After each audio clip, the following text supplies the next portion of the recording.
Coming on the heels of the recent urgent alerts by NINAS, we remember the Ruga alert by which we shut down the amendment targeted at so-called autonomy for local government areas. Then the 6-part alert in which we were looking at all the other game plans and, permutations, the things, the hidden things the enemy is doing to prevail. The alarm of today, the alert of today will be concerning the invasion and the conquest that is being driven. The caliphate invasion, the caliphate conquest designs. And we take our bearings from the attack on the train, the people abducted and the demands being made.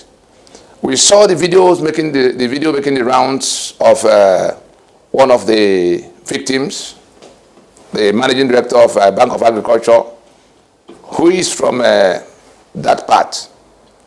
He's from because there's Nigeria is now one huge battlefield divided into 2 parts.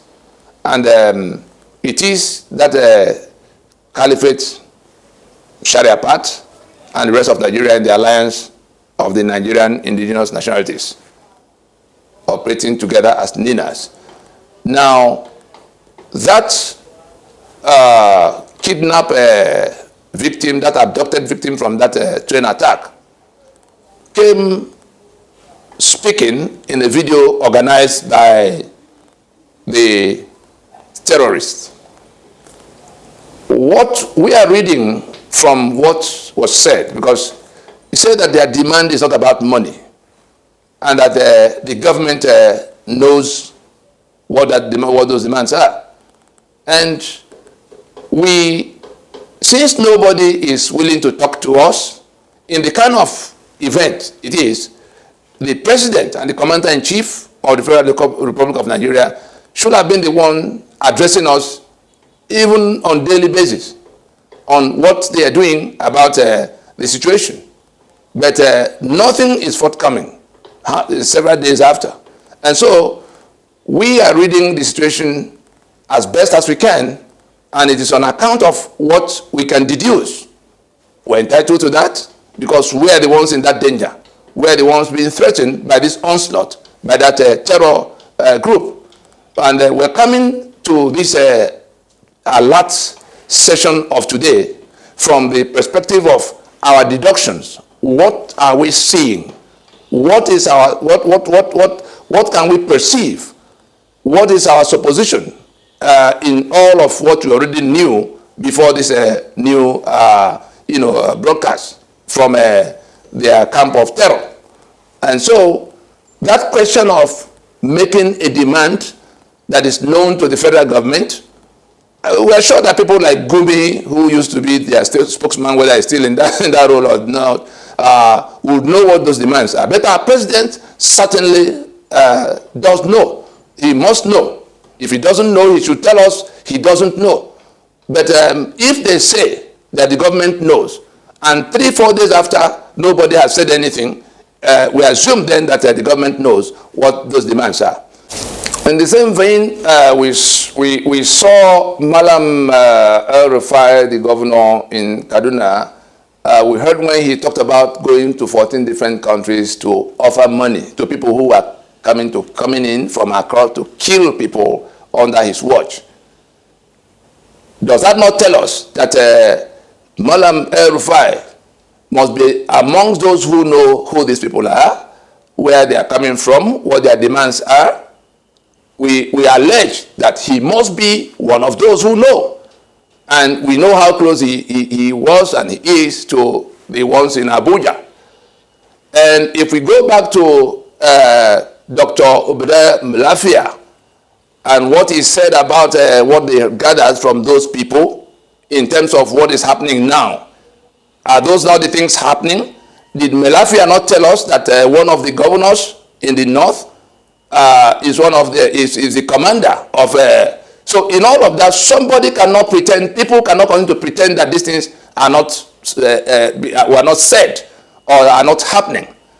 Or is it the Pantami that we know his connections with all of that? He's the one in charge of our database, documenting people who have flooded into our space, his own people, the Fulani, documenting them as Nigerians. And we saw the recent attempt at amending the constitution to, liberalize the, indigenization. What you just, after 5 years of being in an area, you can just be registered to become indigenous of the place. At a time, INEC will be conducting elections in the local government areas. At a time, the federal government will be, sending money straight to the local government areas.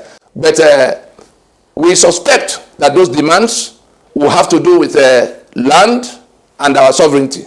Land in the sense that we've been told repeatedly by all of those who should have been managing the crisis, who should have been helping push back the armed forces, their commander-in-chief, President Buhari, the ministers, the defense people, the military people, all of those, the spokesman of the president, they've all told us repeatedly that if we want peace, we must give up our land. And our land in this sense is not one small patch of farmland. Our land here is our sovereignty. They already said that this place belongs to them. We saw the governor in Bauchi on national TV saying that Fulani from all over Africa belong here. And we know what Pantami is doing, how they are documenting them. We saw our president throw our borders open, compromising our sovereignty in the sense that all of those people who poured in to Nigeria at the time, people who already declared, in the Conquest march they have been carrying out, there's no doubt that it's an ethnic cleansing operation that is being done. And when you ask, where's the federal government in all of this? Where is the military in all of this? You go back to General T.Y. Danjuma, who told us in March of 2018 that what he sees is a collusion with this invading force by the government of the day and the military of Nigeria. Let us put the two and two of it all together to see the danger of the fall that emerges, that we are being invaded in a manner that is self-evidently being supervised by the federal government of Nigeria. That is what we see. If anybody has explanations different from what we have, those people should come out now and tell us. Silence is not an option in this matter. Body language does not communicate anything than affirmation of the issues of the charges we are raising. But the people at the receiving end, those who are targeted for this slaughter, must now take responsibility for their own lives. The demand that has been made by the terrorists for the persons they are holding in captivity, and the articulation of that demand by that victim of that train, I will say victim in quote, because we are entitled to read all kinds of things in between. Is he an innocent victim of that situation?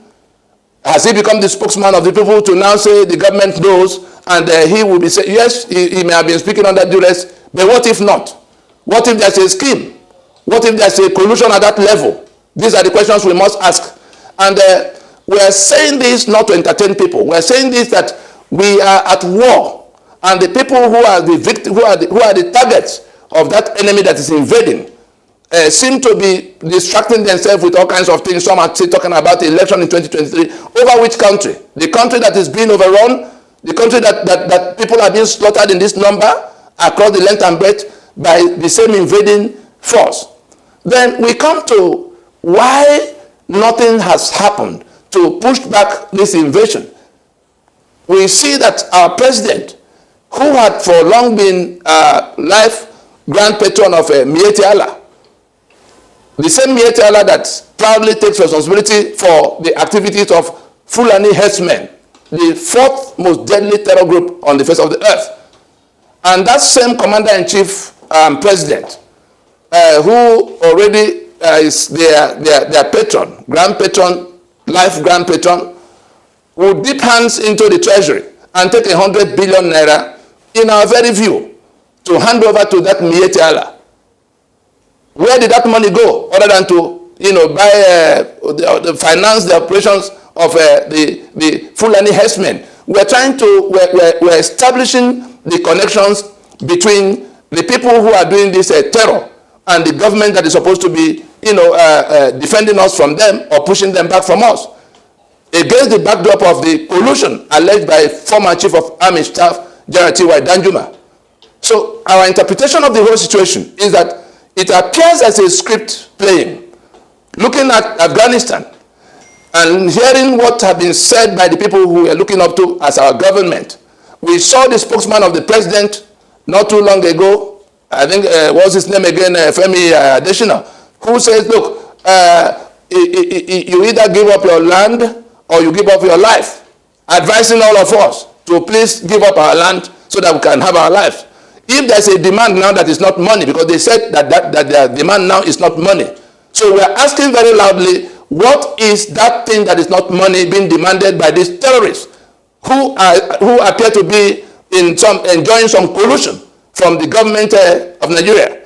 And if anybody was thinking that collusion talked about was in 2018, in this very week of April, in the first week of April, 2 times I saw with my eyes on live national TV, first on AIT and then on Arise TV, where a retired captain of the Nigerian Army who had left off from the military intelligence wing was telling Nigerians and the whole world on live TV that from his involvement, from what he knows, that the government of Nigeria, the military of Nigeria, has the capacity to cordon off this terror and take them out. That the capacity is there, the men are willing and able, but that there's a problem, that their commander-in-chief does not seem to want to solve that problem. That the commander-in-chief, our president, is the reason why the military, because he's also the one who has to, give direction, who is the one that should be leading the fight. So if he's the reason why the military that has the capacity to stop this is not stopping it, the Umar, I think the name of the captain is Umar Babangida or so, on AIT, today is 7th or so, this was 4th and 5th of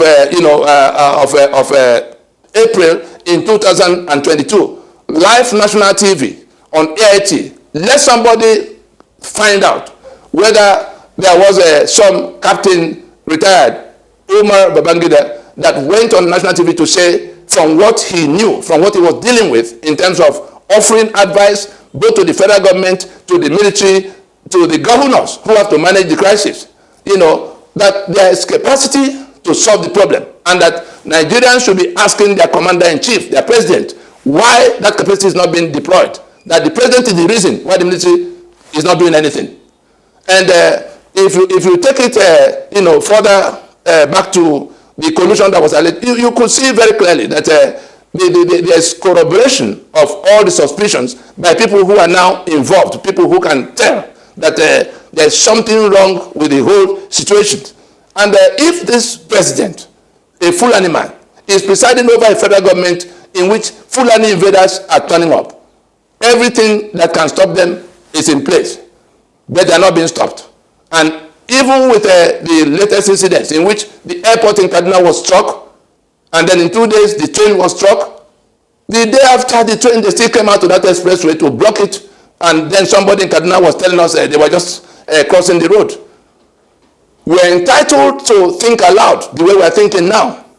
But if anybody thinks that people are just going to fold their arms until they are slaughtered to the last, that's not going to happen. We have a sovereignty dispute declared by the indigenous nationalities of Nigeria to the south and the middle belt particularly, since the 16th of December in 2020. Within the context of that sovereignty dispute, all of what we need to do now, let nobody think that we are here wondering how we save our dear country. There's no country in that, there's no union, there's no Nigeria that we are concerned about now. We are only concerned about ourselves. The constituent components, the Yoruba are concerned about the Yoruba. The Ijaw are concerned about their land and their people. Our union is in dispute, and we will not be approaching this matter of what to do with the terrorists and their demand from the perspective of our country that has to be saved from terrorists we are establishing the linkages between the high command of the military at the apex level of commander-in-chief in what has become this terror upon the rest of us. And it's just not a passing terror, it is a terror intended at land grab. We see what they've done in southern Kaduna already. We see what they're doing in Hausa communities in the northern part of Kaduna. We see what's happening across the length and breadth of the country. The same set of people killing. And the people who have exclusive control of all the weapons of state are not doing anything at all to stop them. Matters are coming to where those who are being slaughtered are going to have to find their own answers. We wish it doesn't get all the way to that. But we have to raise this alarm so that people can know that this terror is not falling from the sky. There's a linkage with those who are supposed to be watching out for us, defending us from them. But if they are working together and there's now a demand that is not money, we're only saying aloud, let it not be anything that has to do with land. Let it not be anything that has to do with our sovereignty. That will be compromised if it has to be met.